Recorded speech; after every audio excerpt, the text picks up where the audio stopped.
حکیم الاسلام حضرت مولانا قاری محمد طیب رحمہ اللہ تعالیٰ فرماتے ہیں، ہارون الرشید کی بادشاہت کے زمانہ میں ایک مرتبہ قحط پڑا۔ اس وقت جنگل کا رہنے والا ایک دیہاتی بادشاہ کے پاس مدد لینے کے ارادے سے آیا۔ اس وقت ہارون الرشید نماز پڑھا رہے تھے، جس کی وجہ سے دیہاتی کو چوکیدار نے روک لیا۔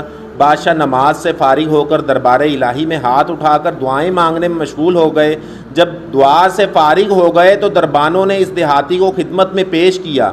بادشاہ نے ان سے پوچھا کہ اے اب چودھری، تم کیوں آئے ہو؟ اس نے کہا کہ یہ تو میں بعد میں کہوں گا کہ میں کیوں آیا تھا، مگر پہلے تو یہ بتا کہ ابھی ہاتھ لمبے کر کے کیا کر رہا تھا؟ بادشاہ نے کہا کہ میں اپنے پالنہار رب کریم کے سامنے سجدہ ریز یعنی نماز سے فارغ ہو کر اپنے خالق و مالک کے سامنے ہاتھ پھیلا کر اس سے دعائیں یعنی اپنی حاجات مانگ رہا تھا۔ یہ سن کر دیہاتی نے کہا کہ اچھا اے بادشاہ، کیا تیرے سے بھی بڑا کوئی ہے؟ یعنی تیرے سے بھی بڑا کوئی بڑا ہے؟ بادشاہ نے کہا ہاں، میرے سے بھی بڑے اللہ میاں ہیں جس نے اس آسمان و زمین کو پیدا کیا ہے، میں بھی انہی سے مانگتا ہوں۔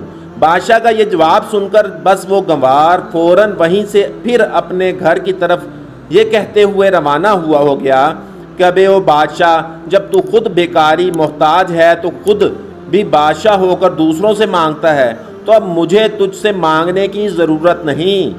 میں بھی بس اسی بڑے یعنی اللہ تعالیٰ سے کیوں نہ مانگوں جس سے تو مانگے ہے۔ جب تو بھی اس کا محتاج ہے تو میں محتاج کا محتاج کیوں نہ بنوں؟ دیہاتی یہ الفاظ کہتا ہوا اپنے گھر کو چل دیا۔ اللہ والوں کے واقعات سننے کے لیے ہمارے چینل کو لازمی لائک کریں، سبسکرائب کریں۔